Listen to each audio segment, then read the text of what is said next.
I have this belief that what you put out is what you get back. So I need to think about, what do I want to come back? The day after, I got a message from the executive producer of Beast Games. You've done Apple's 50th anniversary music, you've done Beast Games Season 2, even Vivid. I wanted to write music for the biggest events, the biggest shows, the biggest everything.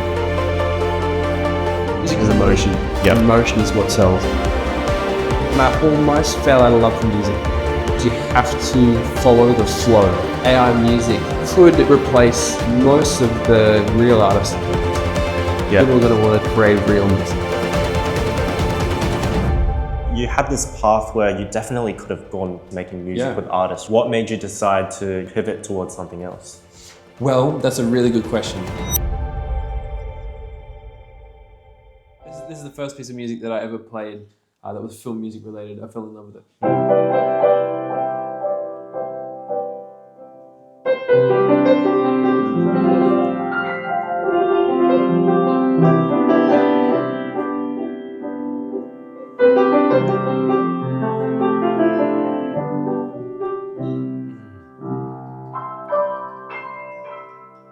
That's it, right?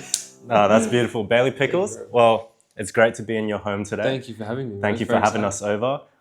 Beautiful drive over here. Yeah. What I wanted to start off with is, you've done Apple's 50th anniversary music. You've done Beast Games Season 2, even Vivid, that I was literally there yesterday. Yeah, amazing. Bro, I was too. I'm surprised I didn't see you, bro. Damn. But I wanted to ask, you're 23 now? 22. 22. Yeah. And so what was that first moment where you knew you fell in love with music? Yeah, well, I think I've always loved music. That's the thing, like it's always in my head. Yeah. Ever since I was 18 months, I've always had music in my head. And my parents knew that because I used to hum in my cot, like that little bed that you put kids in with the railings so they don't fall out. I was humming even then. So I've always had music in my head. Right now, I've obviously got the Man from Snow River piece that I just played you stuck in my head, but at any given time, there's always something there, whether it's right at the back or right at the front. There's always music. Yeah. And what's the first piece of music you heard that you can remember, like, this is beautiful? Oh, I reckon it's probably going to be that Man from Snow River piece. Right. Yeah. There was probably something before that, but that's like the main recollection that I have of a moment where I was like, wow, that is gorgeous. Yeah. And trying to play it on the piano and working out why does that sound great? Like, what is it about it? Yeah. And playing it for my parents, like by ear, because obviously like I didn't have the sheet music. And I just played this piece, and they were like, what the, how do you learn that, So that's that. And then there's another piece of music that's by Euromite. It goes, I can't remember what key it's in, but River Flows in You.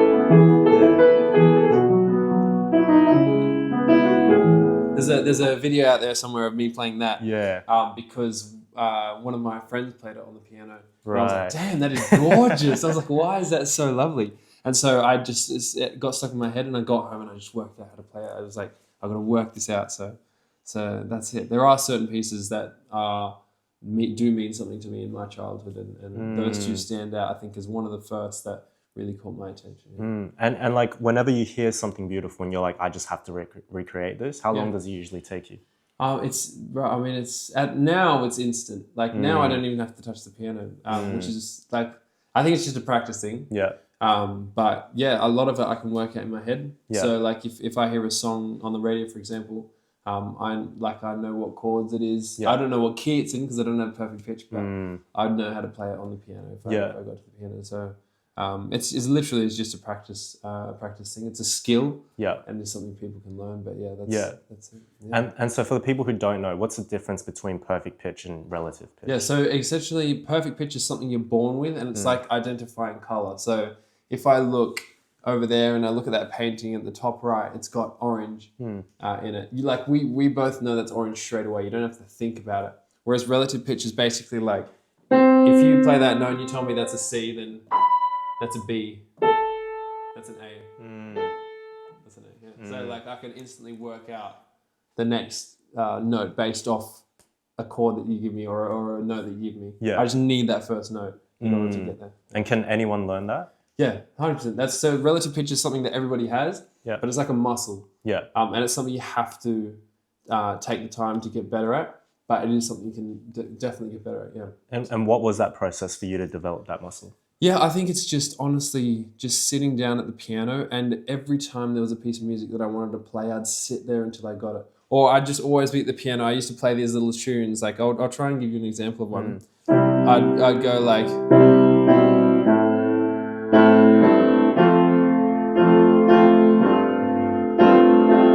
And I'd just do that. Yeah. You know, or it'd be like... you know, it'd be something so simple like that. And then over the time, like, for example, I used to play this chord. Right? And after a while, I was like, gosh, I really don't like that chord. What is that? And then one time I did, you know? And so I was like, oh, that's way better than, you know? That's way better. I was like, okay, now I'm just going to remember whenever I get to that moment, I'm like, oh, that's not right. I'm going to play that. So it's like calluses. Yeah. It's like whenever I played something wrong or something I didn't like, I'd learn from that. And then you just start building up your own vocabulary of chords. So now there's a certain way that I play. I've kind of always got you know, that in my left hand, that shape, because it's just so beautiful to me, you know. Right. And then whatever I add on top,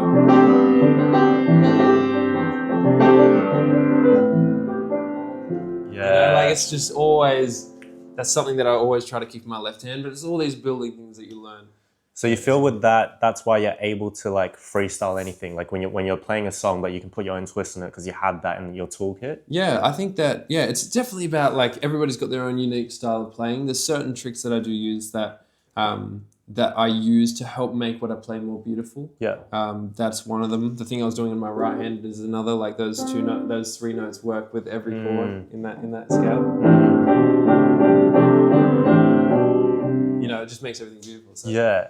And how does that compare when you're composing a piece? So you're composing for an event or for a person, for example, versus when you're just like freestyling for fun. Yeah, that's interesting. I when I'm composing for an event or a brand or whatever it is, I'm basically taking those kind of ideas, but I'm applying it to like orchestra or a synth, or you know the string sections and stuff like that. Rarely when I compose is it just a piano piece. It's normally like a, you know, depending on the size of what it's for. Like if it's for an outside environment, for example, I'll have a massive, like lots and lots of layers because I need to match the size of that room or that environment.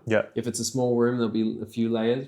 But I'm essentially applying the same things and the same skills to every piece. So like if I'm creating a string section, I often start with strings doing that, just holding that. Right? Because then that creates like a bed. And then any chord that I add to that, ready, watch this, if I just hold this for long enough, when I bring this first chord in, you're gonna feel it. You'll just feel something. You know? You know, straight away it's just created like a feeling. So this is like a bed. I'm gonna do it again.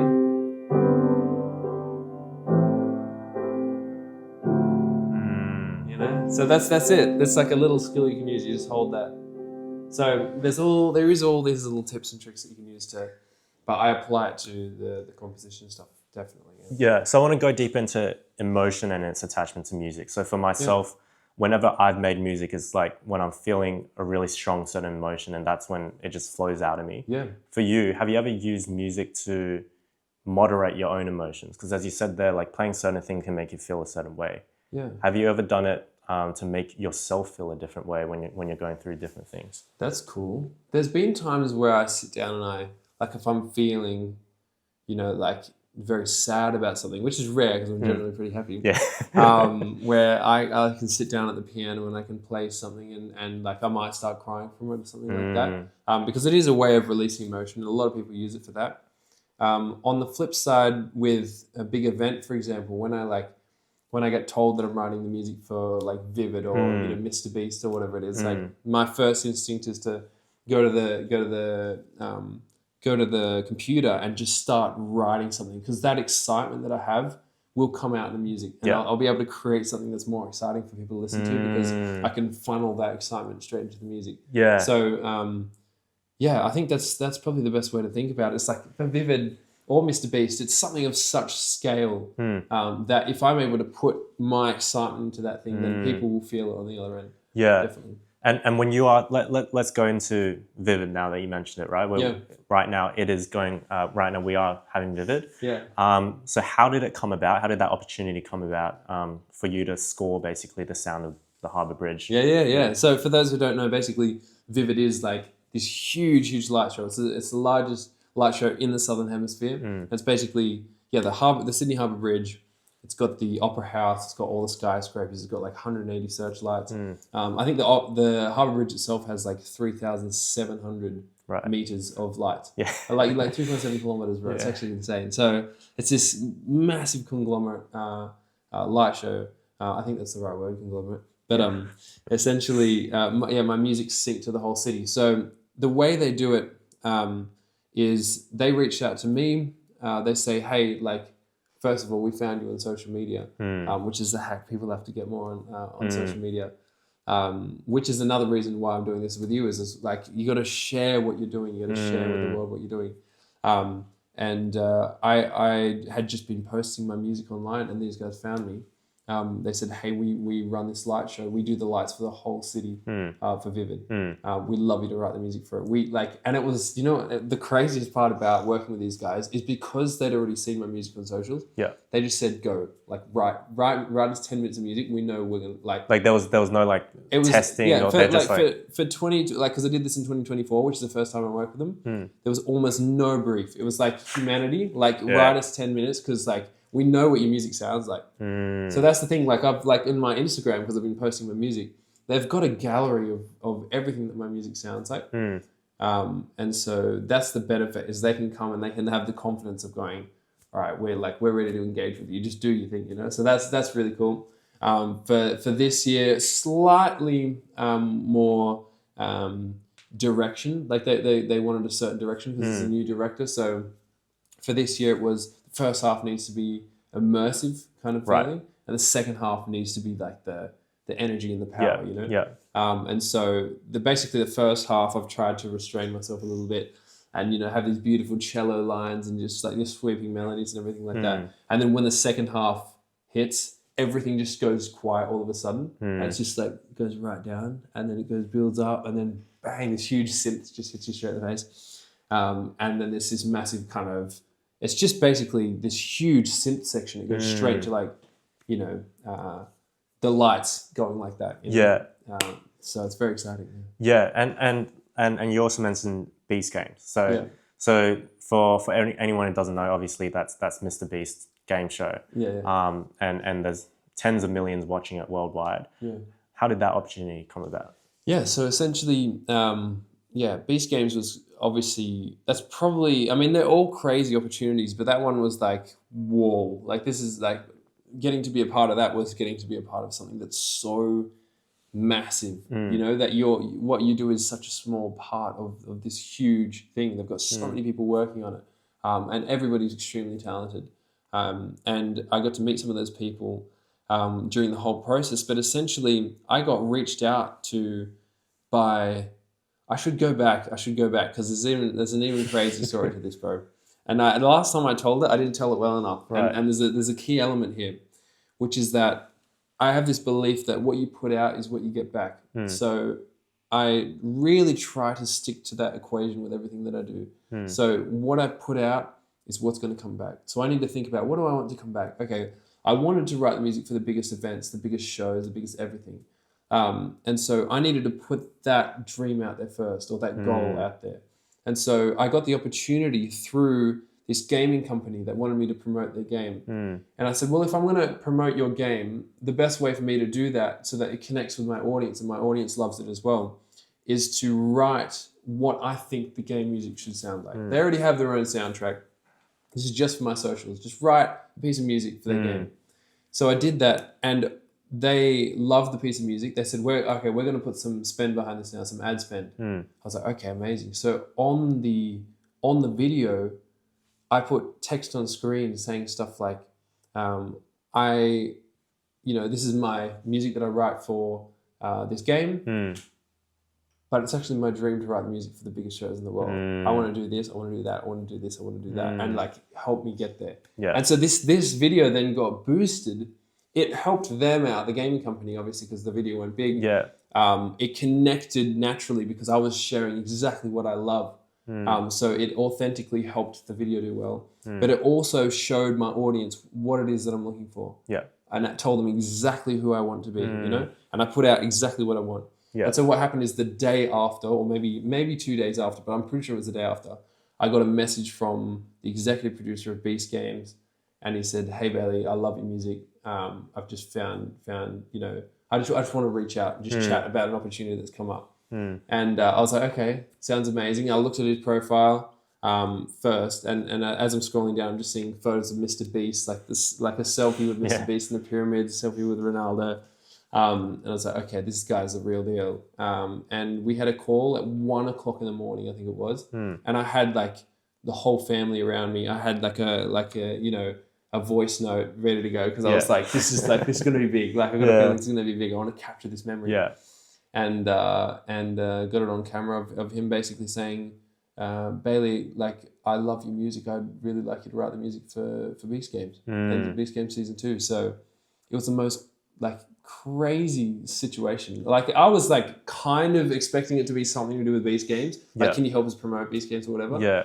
But him saying, can you do the music was crazy. So I got to work on the soundtrack, coming up with a main theme and all that sort of thing. Some of the scenes were so, you know, they just send the scene to me, you know, from LA or wherever it is, Carolina, I think. And I'd get the scene in my room here. I'd write the music for it and I'd send it back. I'd come up with a main theme. I stayed up till 3 a.m. every night. Like I was so tired, bro, because I was just like, I have to get this right, you know?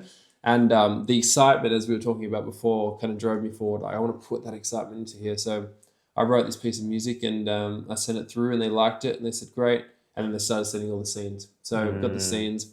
Some scenes were so confidential I couldn't even look at them. They weren't allowed to show me the scene. So I actually they actually took me onto a Zoom call, showed me the scene, and then I had to watch the scene on the Zoom, and then write like, okay, got it. See you guys. Gonna go blah blah blah, and then I'd write the scene as soon as I got off the call, so that I knew all the points that I had to hit and stuff like that. And then I'd send the music back, and they'd kind of match it up with the scene. So. The team over there is phenomenal. Like their editing team is so crazy, and like they do multiple edits of the same scene just to see the different way that the edit can change the scene. So to be connected to a project of that scale with that amount of talent was amazing. And to be frank, like my part isn't massive in that whole equation. Like they're combining my original soundtrack with drag and drop licensing music, which is how normal TV shows are done. And so I kind of just got to do the main exciting parts, which was good for me as well. And so, it was so much fun. But during that, like, you know, there were cool moments where, like, there was a moment where, like, a moment to have fun, which is like Drewski comes out and plays this guitar. And I was like, wouldn't it be funny if we got Drewski playing like this insanely difficult thing? So I called up my mate, and I was like, hey, bro, I've got this project that I'm working on. Can't really say anything about what it's about, but I need a guitar part. I'm going to play it on the piano for you. Can you just send me back exactly that, like with this difficult thing? And so, you know, he sent me back this guitar thing. I slot it straight in. It's perfect. So Drewsy goes like, and then his guitar goes out of frame. And so I get him to play. And then when he comes back in the frame, he's playing that again. That's so good. So, you know, it's so fun. You can really play with it. Had a lot of fun, and it was a great moment. So grateful for Beast Games. And how was it like meeting Mr. Beast? Yeah, amazing. So I got to actually fly over there during in the lead up to the release of the actual show. So they were doing a premiere in LA, and they said, "Hey, we'd like to invite you to come see the premiere." I was like, well, obviously I've got to come. You know, I was only going to fly in there for like a week or so because, you know, but I was like, I have to do this because this is going to be a phenomenal opportunity. So I flew in all, you know, insane amount of hours, whatever it is, from Australia. And I got there like by myself. It was my first time kind of going that far, you know, not traveling with family. I'm 22, so it's not, I don't think that's too crazy. But I got to fly over there. I got to meet some amazing creators over in LA, and go to this incredible event, which was huge. They do it so big over there, obviously. Got to meet some of the Beach Games team. They're lovely. They're amazing people. Got to meet the lead editor, Mac, who is also does his own YouTube channel stuff, right. And he's so amazing, bro. But yeah, I got to meet Mr. Beast, and I met him on the carpet. It was kind of like a jump scare, bro. I was like on the carpet doing the photos. You're focusing on like your pose or whatever it is. Like I'm like, I should have rehearsed this. You know, every time I get on the red carpet, I'm like, what do I do? You know? I always end up standing like this or whatever. You know? That's it. But I turned to my left like that to walk off the carpet, and there's Mr. Beast right there. Like, and when I say right there, I mean right there, bro, because he's huge. Oh, he's really tall. He's so tall. So I look up and I was like, Mr. Beast, it's great to meet you. Obviously putting myself out there. I wrote the music for Beast Games Season 2. And he's like, oh, amazing, sounded so good, bro. Shook his hand, photo, bang, walked off. Yeah. Later on, I'm like, I want to cement this in his memory that I wrote the music for Beast Games. I can cement my face as well in his memory. I see him again, and I'm like, he's for sure forgotten about me, bro. Like, there is 1,000 people here saying hello to everybody. Yeah. But here's the mind, like the incredible mind of Mr. Beast, and how brilliant he is. And obviously incredible memory, because I went up to him later on, like 3 hours later, and because I saw him in the crowd, and I went up to him and I'm like, hey, Mr. Beast, I wrote the music for Beast Games. Yeah. Season 2. He's like, I know, bro. You've already told me. I was like, damn it. But, I cemented it in his memory, bro. So, like, he might remember. Yeah. That's a win. Chance he will. Yeah, that's... It's like, that's the guy that keeps telling me the same oh my thing. God. Next time I see him, bro, I'm telling him again. Just act like you never told him. Yeah.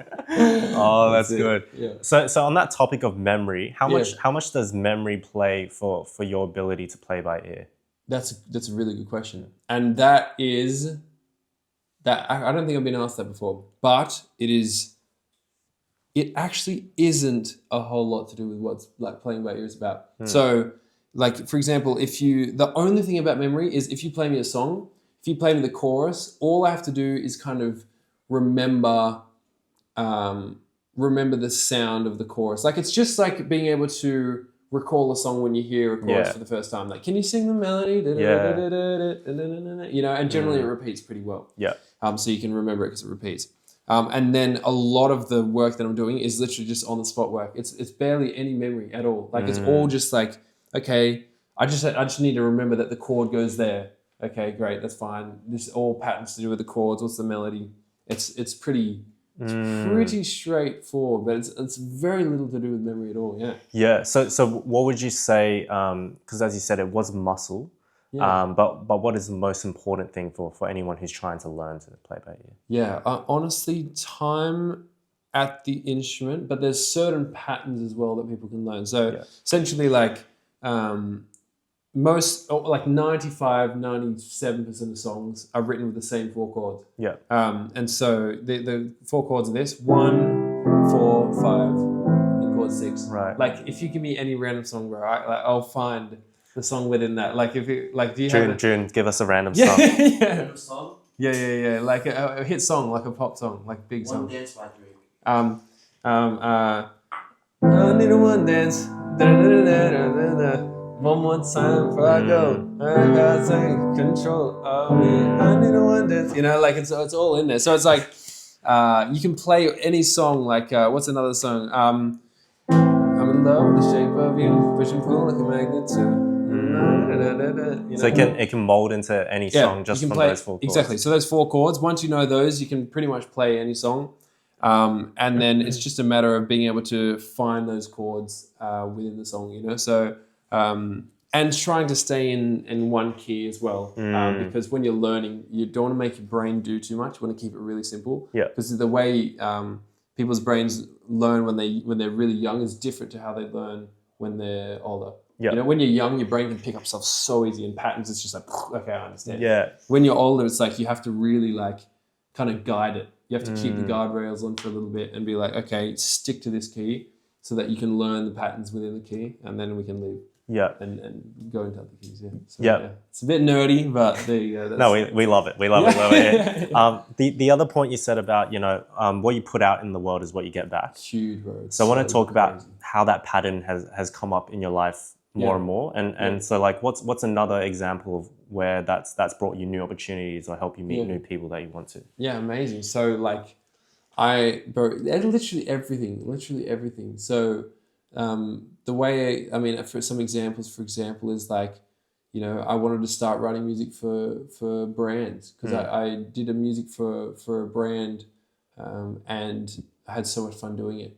And because what I could do is I could take this brand and I could dissect the brand and be like, okay, what is the history of this brand? What does it mean for this brand? Like what is like the main story of the brand? And then how do we tell that through the music? So for example, like, you know, if it's like a hotel, you know, brand, then what is the story behind the hotel? You know, some hotels have been established since like 1885. Yeah. You know, what was the building originally? You know, was it a, you know, post office? What was it? You know, and if it's a post office, then, you know, what sounds does a post office make? You know, it's obviously the letters, you know, the letters being passed. You know, if there's a clock tower in the actual hotel, having the sound of a clock inside the music as well.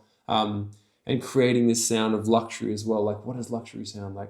So it's creating that craft, and I fell in love with that. And to put that out, because I knew that's what I wanted back, I had to put that out there first. Yep. And so I started, you know, doing those sorts of videos. You know, whether it's for that gaming company, like this is how like the game should sound because it's got this and this and this and this. I started putting out my own compositions for that sort of thing, and I want to be doing more of that as well. Like targeting certain brands and being like, hey, this is what your music would sound like. You know, tag this brand, whatever. Yeah. And so another example is like Qantas reached out recently, which is pretty cool. Yeah. So that's a cool Australian brand. They just saw my music. They saw that I've been putting out there that I like love like writing music for brands and big events and stuff like that. Vivid, you know, Mr. Beast is obviously another example. Yeah. Like Beast Games. I think there's another one, Hans Zimmer. Oh yeah. Yeah, bro. That's the craziest one. Yeah. That's the craziest one. I can't believe I even forgot that. So it's been my kind of lifelong dream to meet Hans Zimmer, bro. Like I really he's inspired me a lot. And his business is incredible as well. Like the way he runs it is incredible. So I essentially like made it my task over the last couple of years to put out there, like I really want to meet Hans Zimmer. And it was only kind of recently when I discovered this kind of law of what you put out is what you get back, that I was like, okay, well, I'm going to apply that for the Hans Zimmer thing. If it works for my, you know, the music that I'm writing for these big shows and stuff, surely it can work for finding somebody and getting somebody to see my work. Yeah. Because the algorithm will put you in their pocket, bro. It literally puts you in their pocket. If you target somebody and you put a piece of content out and you say you want that thing, it will put it in their algorithm. So they're going to see it. And so I was like, okay, well, let me test it out with Hans. If it works with Hans, I can sign off, bro. I can sign off. And so I put out this video with the Today Show. I went on the Today Show and live on air, I turned straight to the camera, which is over here. And I was like, I really want to meet Hans Zimmer. Because they were like, what's next? I was like, I really want to meet Hans Zimmer. And I've written the music for the biggest light shows, the biggest events in the world. Like, you know, literally the biggest light show in the world ever in Hong Kong and all this sort of thing. So, you know, I want to meet him. Like it's my dream to meet him. Yeah. And that video went out, and the social media team was like, we're going to send this to him too. You know, like, well, you know, there's a chance he might see it. And so we put it out there. I got everybody to tag on my posts, tag like Hans Zimmer Live, tag all this, and obviously my fans they're just as invested in what I'm doing as I am. You know, they want to see me win, which is lovely. And so they all tagged him, and his team, his PR team saw it. His business partner saw it. Somebody that knows his business partner saw it, sent him to the business partner. The business partner, Hans Zimmer's business partner, was just getting attacked from all sides. Right? He literally called me up. He's like, bro, I have not been able to escape you. He's like, I just keep getting messages from people being like, and like long-time friends as well were messaging, being like, hey, like you have to meet this guy. Damn. It's so crazy. And so like I got a chance to hop on a call one-on-one with Hans Zimmer's business, like business partner for his whole career. Like he's done all the most insane stuff. Like started Bleeding Fingers, which is Hans Zimmer's like company. He started Hans Zimmer Live, which is the live show that Hans Zimmer tours around the world with. Like, and so much more, so much more. And he has a South African accent, which I just love the South African accent. So, it was very, very cool. And I'm sure we'll continue the conversation with him. And he said, hey, when Hans comes out in October, like, we'll get you to meet him, which is He's here in October? In October, yeah. So okay. that's pretty exciting. So you got to get prepared for that one. I got to get prepared, bro, yeah. And I'm just going to go up to him, I'm going to shake his hand, and once I shake his hand and we chat, that's going to be it. It's going to be my sign-off. I don't want to keep going on my own roads, you know, but I want to meet this person who has done so much in this avenue and is such a brilliant mind and has written so many soundtracks that inspired me to do what I do. That's what I want to do. I want to meet the catalyst, you know, if that's the right word. Yeah, no, that makes perfect sense. Yeah. And you mentioned before, you know, like when you put yourself out there, you get the algorithm in your pocket, right? You can target who you want to when you're just saying it on the video on that piece of content. But how did you get into, you know, doing content in the first place? Like, you know, how did it translate from you just loving music to you actually filming it and putting it out there? Yeah, so I actually did not like social media at all. Right. Like I was so averse to the idea of putting my stuff up online. And like, it is the biggest hump for everybody to get over. Nobody, like, it's so rare for somebody to get over it by themselves, you know? Which is awesome that you've done it, you know? And I've had people around me as well. Yeah, okay, good. Like, like you kind of need to have like, you know, it's a rare case that somebody does it by themselves. And in my case, I was so lucky that mum pushed me to do social media. And when I say pushed me to do it, she'd like walk into the room while I was writing a piece of music on the computer or playing a piece of music on the piano. And she'd just share that with the world. And when I say share it with the world, probably like 200 people saw the first few videos. Yeah. You know? And so it wasn't, you know, it wasn't like a gigantic success straight away, but I think I was like took 20 videos or something like that, posting every day before I started going crazy. And the videos that started going crazy were me playing the piano on the spot. Like your mum would shuffle play the top 50 and I'd just play the song. Yeah. And this is something that I was like, oh, this is like chill. Like surely other people can like, you know, do this. And other people can do it. But it's obviously rare enough that it's still cool to people. And so it went very viral. And I've kind of been doing that. I've found my little piece of golden nugget that people love. I've been using that golden nugget in every piece of content ever since then. Right. Every viral piece of content that I've had, almost every, has that golden nugget in it, which is the playing something on the spot golden nugget. And here's the different variations. Ready? Through the in order of timeline. Yeah. So shuffle play top 50. Yeah. By ear. Mum picks 3 random notes out of a hat. I write a piece of music with it on the spot by ear.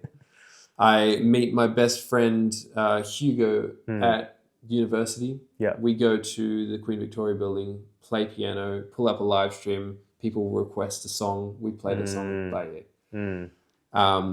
I then, after that idea starts dying down a little bit, I start getting invited by artists. And when I say start getting invited, that was an idea that I obviously had to initiate because you have to show value first before people see value. Yeah. You know? So I put out 2 videos of me, and I'm fast tracking this a little bit, but you know, it was the same playing by ear idea, but with an artist. So I'd play the artist song on the spot, and this artist just happened to start singing along. I was like, oh, cool, you know, and I was like on the video, like, what crazy that someone just joined in.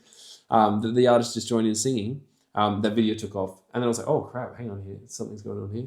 Did the video with another artist, and then I posted on my story, please like help this blow up, because I've got a feeling if it does, record labels are going to start reaching out. And so we put the video up, it goes crazy, because she started crying when I played it on the spot, which is amazing. And she's an amazing artist, well, Charlie. Had the most incredible reaction. Put that video up, it blows up. Like a week later, Dermot Kennedy's, you know, like Universal reaches out to the record label, and they're like, "Hey, we love your video. Can you do the same thing with Dermot Kennedy's coming out in 2 weeks or whatever?" So that's the 4th or 5th variation, whatever it was. Yeah. And then we seriously, like, the latest one is me in the QVB. Somebody gives me 3 notes. They play 3 notes. And I wrote a piece of music on the spot for them. So can you see how every single one of those is tied to that golden nugget? And so I just had to find my golden nugget. And every time I try to stray away from the golden nugget, it doesn't really click. Yeah. Unless it's my own music, which is another kind of little golden nugget. That still connects with people, which is lovely. However, it's like I found that thing that works. And I've just been like, as soon as one of those ideas starts dying down and people are like, oh, I've seen this before, I'll find a new variation of that. Yeah. And so I was searching for the new variation, and I found out that recently that somebody playing me 3 notes and me coming up with a piece of music is the new one, I think. Yeah, I did notice that you've been doing more of those recently. They've all gone crazy, bro. Yeah. Yeah. We've done like the first videos on like 2 or 3 million views. Like it's just like wow. I think we've pulled in about 30 or 40,000 followers from that one video. From that one video. Yeah. And in terms of the artists that, like record labels reaching out to you and wanting you to play with their artists, which artists did you enjoy playing with most? Yeah, that's a great question. I mean, I've got to probably say, you know what, Guy Sebastian was probably one of my favorites. Right. You know why? Because I used to listen to Battle Scars, and that was a song that used to be stuck in my head all the time. When I was a kid. Yeah, and I was like, oh, this song's so cool. Yeah. I used to listen to it in the car all the time. And then, I remember a point in my life where I had that song stuck in my head. Like walking to New Year's Eve fireworks, and I had that song stuck in my head because it's going to be good New Year, I've got this Battle Scars stuck in my head. And then getting to play that with him and play it on the spot for him, and then him joining and singing it was the most crazy experience. How does it feel to like hear him sing it live to you while you're playing for him compared to like hearing it online? It's so crazy. Well, I mean, I'm in his house, that's the craziest part. It's just like, we'd become friends over the years. I helped him promote one of his earlier songs. Which was cool, and that was also a crazy experience because I was like, "Whoa, Guy Sebastian just texted me," And then over time, we really wanted to do a video together, like one of those artist videos, and then it just never was the right moment, and then finally it was like, okay, let's do this, and we did it, and it was awesome. It was really, really cool. Yeah, and I want to go deeper into artists for a moment. I know that you've done a song with 1-4. Yeah. And like obviously that's quite different to.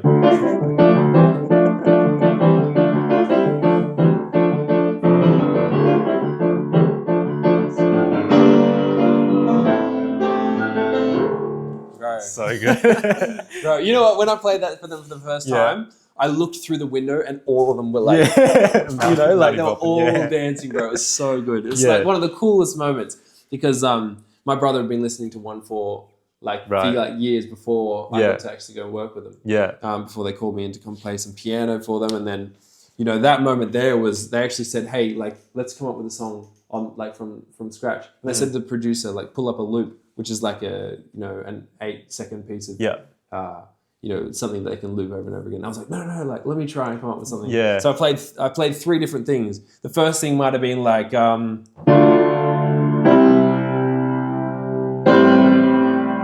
let's say it was that, and then I looked over at them. They're like, nothing much happening in there. Whatever. Let's say it was that, nothing. Then I did. And the whole seriously, bro. That was the one. Yeah. And the whole song was written in like 3 hours as well, by the way. 3 hours. Yeah, like James just went straight to the mic, and he just said, "Come, I've been singing." Yeah. It was crazy. Damn. So cool. Okay. And so like, how did that experience compare to like other artists you've worked with? Because it's such a big range of different artists you've worked with. Yeah, I mean that's obviously like more hip hop rap music, so it's like. It's a totally different genre, but and it was unexpected as well. I think that's why it did. One of the reasons it did so well. Obviously, like it ended up being a really catchy song, but it was so unexpected, the match, because it was like these rap artists, and then like 2 white boys that came in. I mean, 1 white boy and 1 Asian boy that came in. It's play these violin and I'm playing my and we're like we're having the blast, like the time of our life. Like we're full smiling in the music video, and they're just like like the contrast. Oh, it was such a contrast, but I think it was so successful. Like we'd be in the train.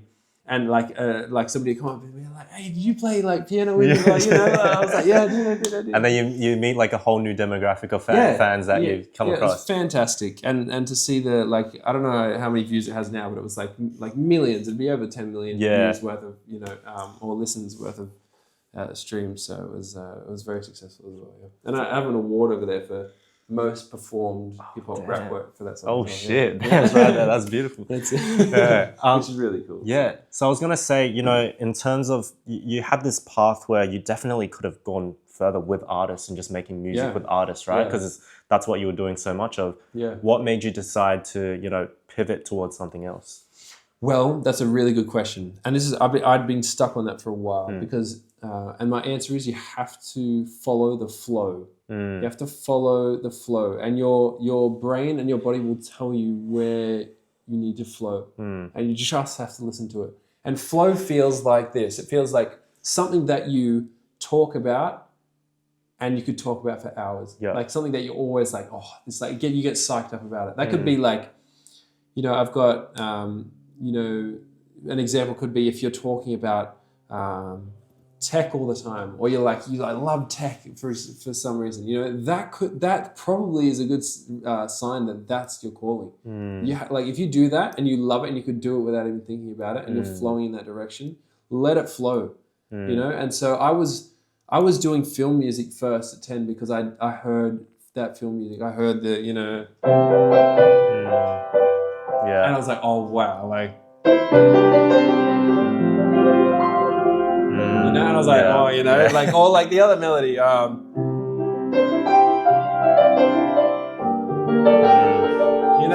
like and then John Williams. What's John Williams, bro? Because like he had so many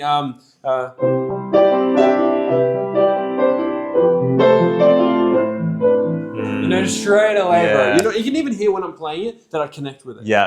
That's the flow. I loved it. I absolutely loved it. You know what? The greatest mistake and the greatest and the best thing that also happened to me at the same time was going away from that. Right. Because in going away from that, I left film music and I almost fell out of love for music. Right. I almost stopped making music. Right. I used to come into here every day and write music after school because I just loved it. And I'd be writing this film music stuff. And for context, during school, you'd be doing music the whole day as well, right? Oh, I loved it. I loved it, right? And I was flowing, bro. I had the thing that I loved. I loved film music. Yeah. And then again, the greatest and the worst thing that happened to me was stepping away from that and going and writing songs. Because somebody told me that I'd be good at writing songs and that there might be more money over there or whatever it was, for whatever reason, or that everybody else is writing songs and that's the way to do it, Yeah. And so I went over to that side and I started writing songs. And you know what? Like I learned so much from that. And I still write some songs for other artists today, but I'm talking about specifically writing songs for me. I stopped flowing, bro. Like I fell out of love for writing music. Right. And the reason why I say it was the best and the worst lesson, the worst is because obviously I stopped coming here to coming to this room and writing music because I wasn't loving it. Yeah. And the best reason is because when I accidentally fell back into film music again, or cinematic music, whatever you'd like to call it, I realized that that's where my heart was. Right. And I had this moment of, damn, bro, like that's what it felt like. Right. That's why I fell in love with it in the first place. And so that's my flow. That's my calling. Like these beautiful sweeping melodies. I really connect. It's the strings. It's the orchestra stuff. Like it's the big synths. It's all this stuff, all these big events, these big brand stuff. I connect with it so strongly that I must go in that direction because that's what I'm naturally. I naturally flow well in that way. Because I naturally flow that way. I've practiced it my whole life, and therefore I'm much better at that. And that's my calling, So, and that's what people connect with as well. And as soon as I went back to film music and I started posting that instead of my songs, it started going crazy again. Like even the social media picked up because people could see that I loved it. Yeah, people could see that I loved it. So it's follow the flow. It has to follow the flow. And you have to be really, really honest with yourself on where it flows. Yeah. Because it might not be where you are right now. Yeah. And I know that following that flow, like obviously you're writing in your diary and you're figuring out like what you want to be. And so like what was that realization of like this is who you want to be now when it comes to music? Yeah, great. I journal all the time. Yeah. I journal all the time. And that means like writing stuff like I will be successful or I am good at what I do. And like I can help a lot of people doing this. And I will help a lot of people doing this. That's the stuff I write. Like I'm just constantly, I have lines and lines and lines. I'm gonna fill up like books of this stuff. Yeah. When I say books, 2 books, half and half of each book, so technically 1 book. The moment that I realized that I needed to come back to film music was I wrote a piece of music called Memories. And Mum walked into the room while I was creating that. I connected with it while I was writing. It was like, oh, this feels great. Yeah. And it was the first time I'd written cinematic music in a while. And Mum obviously saw that I was back in the studio writing music again. She walked in and filmed this piece of music. Yeah. Bro, it did numbers online, right? Because everything was connected. It's just natural flowing. In the moment. So natural, right? And this piece of music was beautiful. I loved writing it. It just kicked off. It went crazy. All these massive film composers saw it. Like, Lorne Balfe, who's done some huge scores. I can pull up a list later so we can run through them. But incredible. Wallace and Gromit, bro. Like, come on, all these amazing things. Anyway,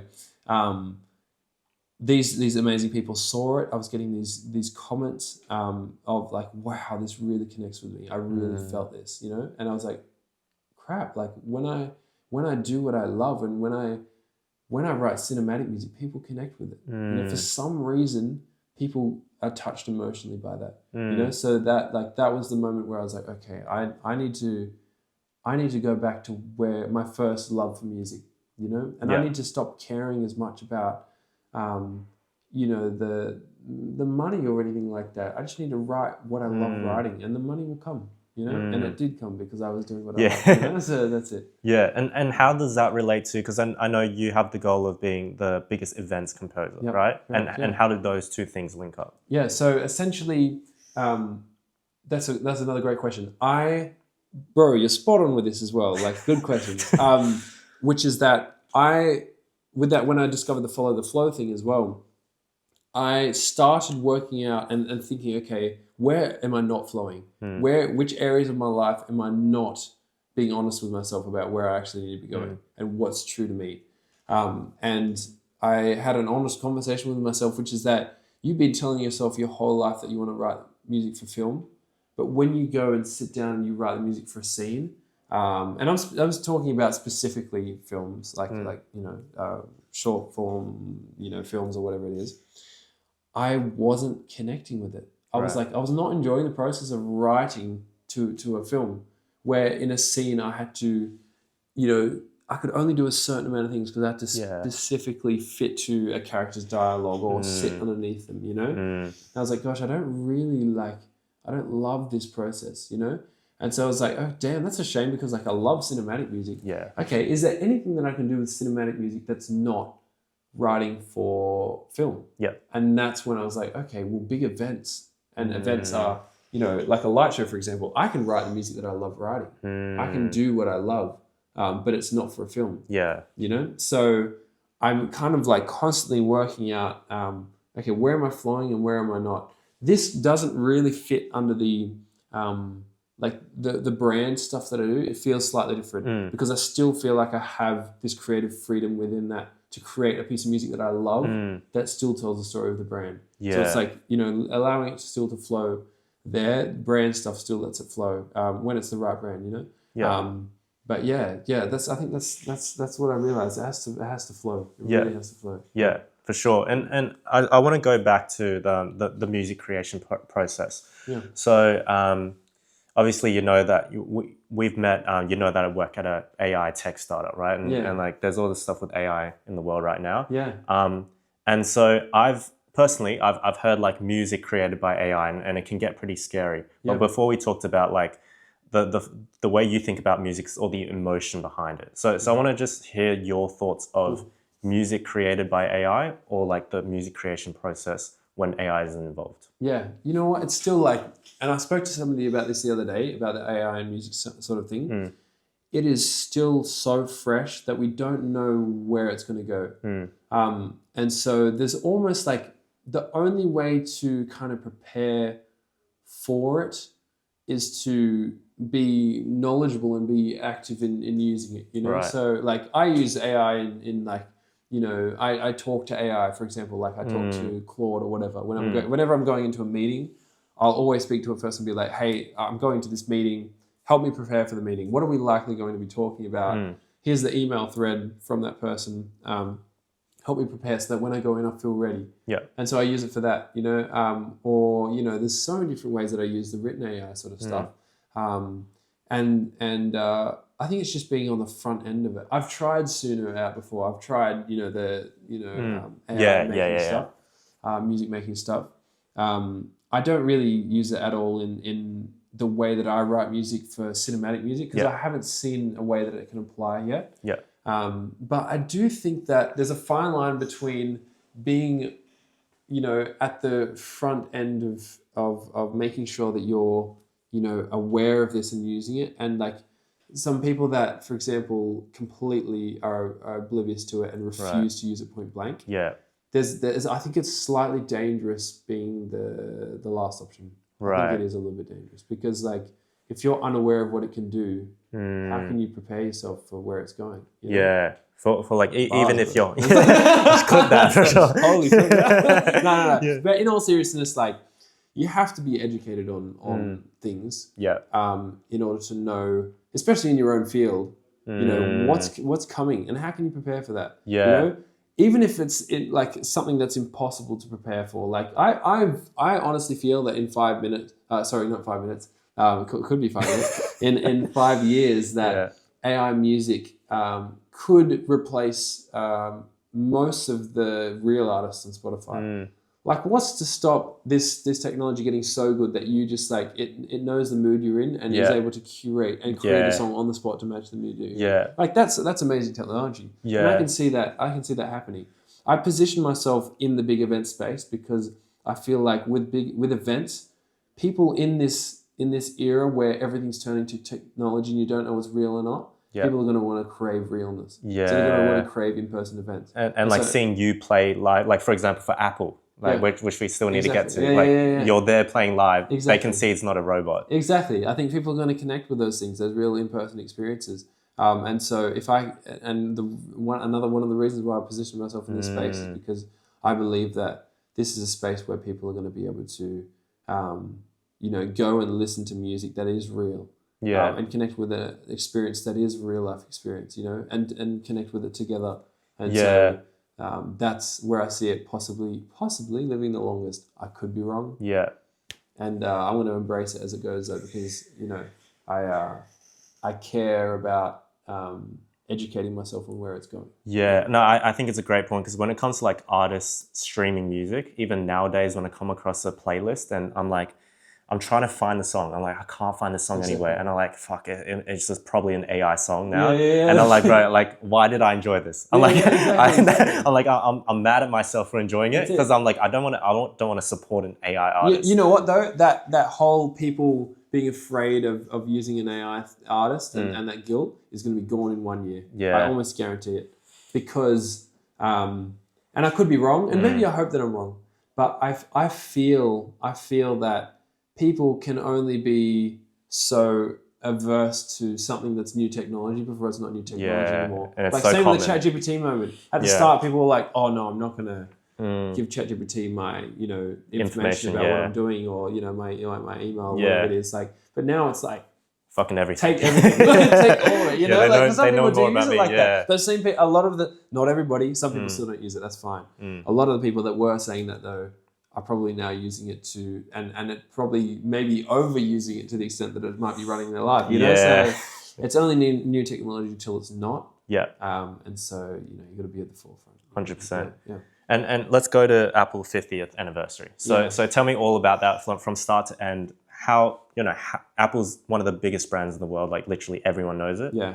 How did you get the chance to be the one to, compose for their 50th anniversary? Yeah, so I've known the Apple team for a couple of years now, and they reached out because they saw that I was doing my thing and writing. And honestly, it was straight after that video of the memories thing.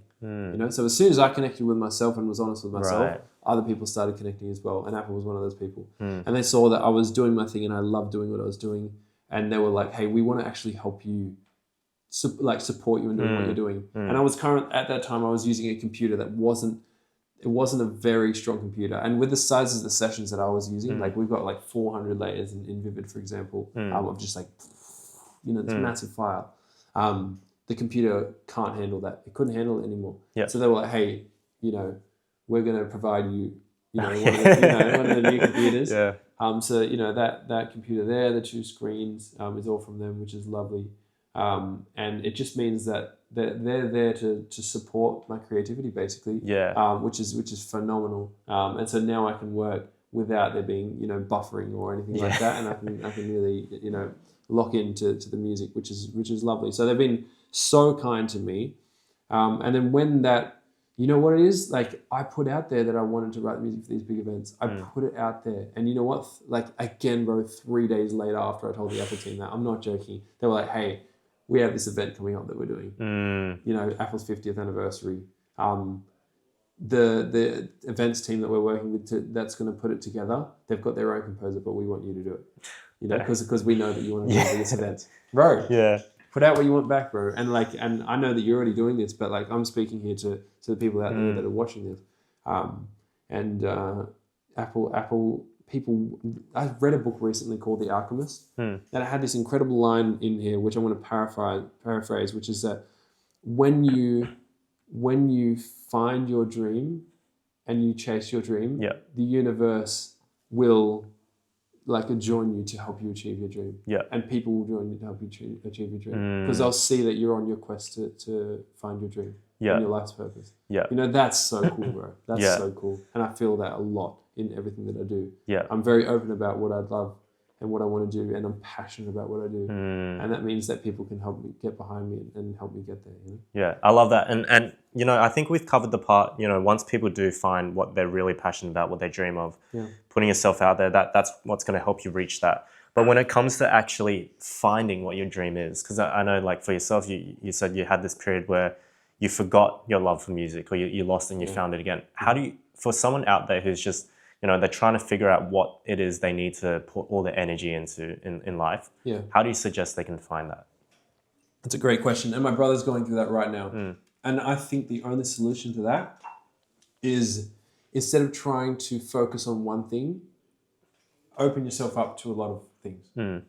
So at the start, when you're trying to work out what you want to do and you cannot work it out, it probably hasn't presented itself to you yet. Or you haven't given yourself enough samples to choose from, So that could look like, and again, in this situation, I'm speaking from the position of somebody who found what they loved, but found it in a different way that I'm explaining it here. So I can't 100% give it an answer that worked for me, because I luckily found my thing from the start and I knew what I wanted from the start. But I believe that the best way to find that thing would be to open yourself up to multiple opportunities rather than narrowing yourself down to one. Because then you're laser focused on something that might not even be the one that you want. So open yourself up, experience a lot of different things, and let it flow when it flows. You have to be like, okay, it's flowing now in this area. I'm open to possibilities here. And then when something flows better than something else, maybe follow that. And then that'll lead you to the next thing, which will lead you to the next thing. And just make sure that you're really honest with yourself and where you're flowing. And when it comes to you opening yourself up to all these new opportunities, and we've already discussed your evolution through the types of music that you're focusing on, and now there's different things that you've gone down, like you've launched the course, and then you've also you're pitching to all these different luxury brands, for example, all different industries. When you are doing a pitch to these people, and a lot of them, they may not be in the field of music at all. They're just very deep in some sort of business field. How do you pitch? What is your strategy when it comes to pitching to them, and how do you connect with them? Well, that's a great question. And I'm still in the phase of my life where I'm honing that craft. I will get good at it. I will get great at it, because I'll practice it over and over and over and over again. And I think that's the only way to get good at it. But the way that it currently works is I need to work out what is valuable to the person that I'm pitching to. What is their value? And if you can give them that value straight back to them, that's all they're looking for, really. At least in my experience. So, for example, with writing the music for a hotel. Let's say a hotel comes to me and they say, "Hey, we want music for all our hotel rooms," which is something that has just happened. I will work with them first on understanding, what do you want out of this? You've come to me because you want to. There's a reason that you're coming to me, and the reason is they've obviously seen my page and my music, and they connect with the music, and they see that other people connect with it. But another one of the reasons is it might be that they're trying to make their hotel feel more luxurious, right? You know, and so they're looking for that element that's just going to make it feel more luxurious, and that's the music. Yeah. They might be renovating their rooms, and so I've got to work out all these layers. What is the reason that you're coming to me, and what do you actually want? What does success look like in 12 years? Sorry, 12 months. I'm getting all my months and years mixed up in minutes.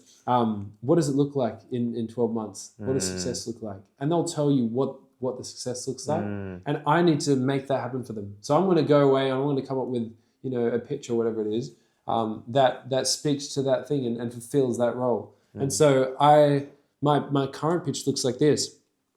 The biggest brands in the world, they care about the 1% details. They care about what makes this luxury. They care so much about the story.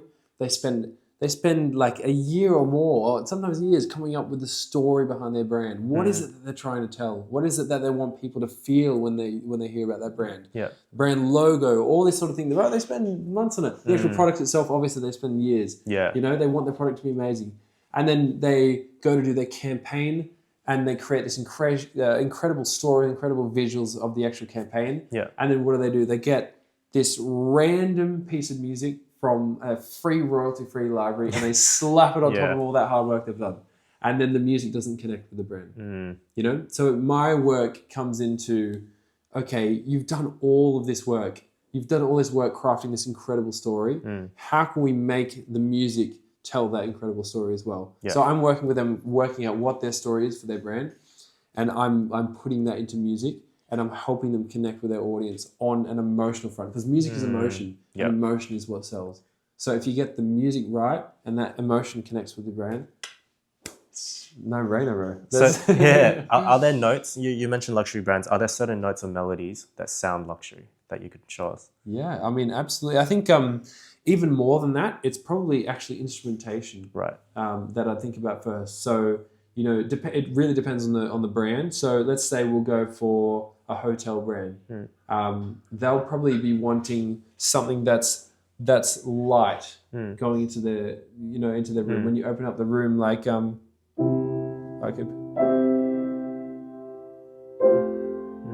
lots of space. So you can take in the.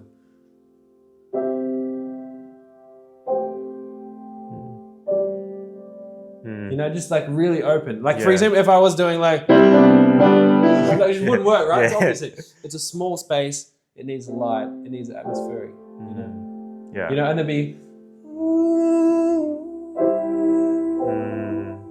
there's like something like that, and it's like you got to match the space. You got to match the brand. For a car brand, it'd be something entirely different to that, depending on the car brand. If you're looking at something like an electric car brand, which are very popular at the moment.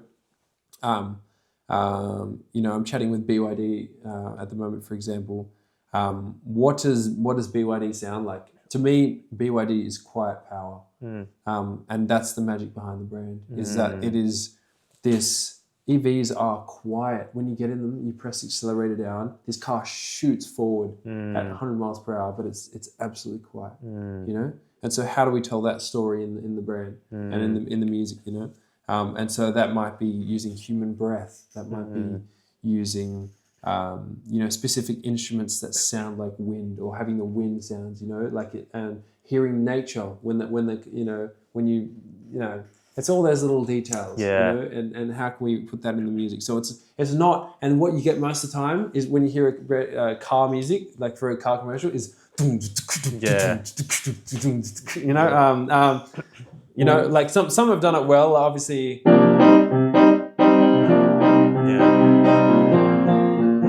Don't hold back. Is there anybody out?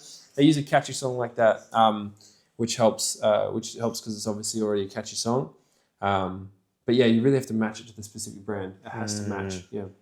And so like the other through line I've kind of seen throughout this conversation is you master one thing, then you look at other avenues within that, and then you're constantly trying to learn a new skill, and there's always like the new thing for you to adopt, even when a lot of people, they may be like, look, I'm the best at this, I'm just going to keep doing this and nothing else. Where do you think you learn that attitude, or what do you think makes you think that way to always try to improve even when you've already mastered one thing? That's really cool. I think that I have. That's a great question. I have goals of where I want to be, and in order to get there, I have to learn certain skills. So I think that all I'm doing is I'm setting a goal of where I need to be, and then I have to work out how to get there somewhere. So in order for me to become the biggest events composer in the world, I have to learn the business side and not just the music side. I have to actually understand what does it take to do a pitch to these companies that's valuable to them. You know, if they're going to be putting hundreds of thousands of dollars behind a piece of music, it needs to be valuable to them, and it needs to connect. And so I need to work out what makes it connect for these people.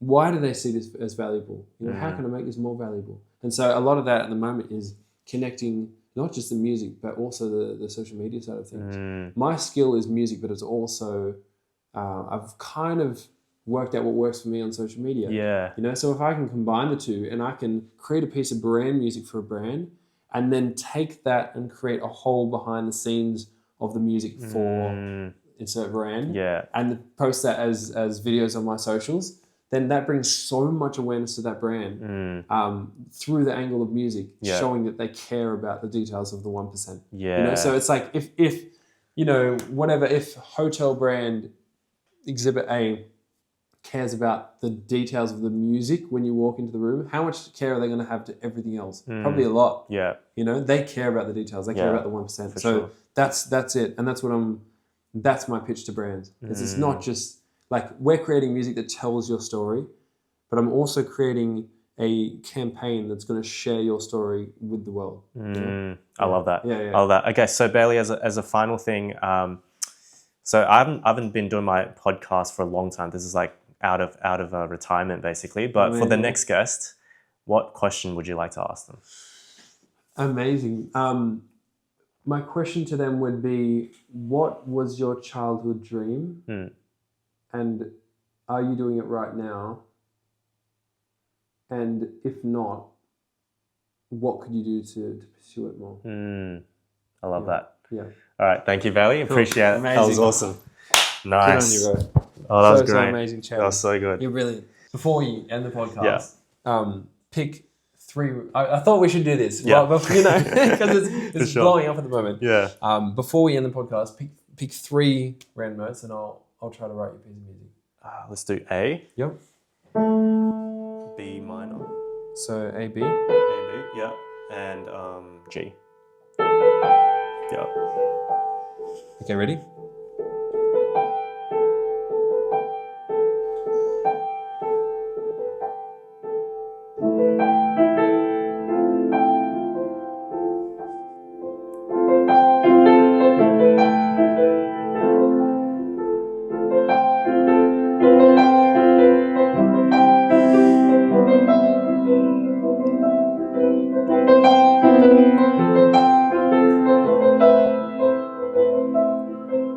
Take it down the octave.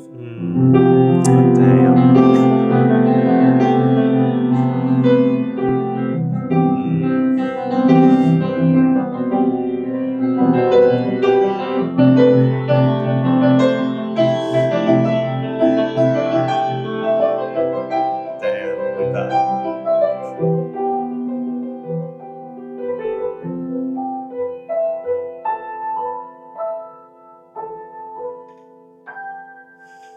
Bro, that's crazy. Let's go.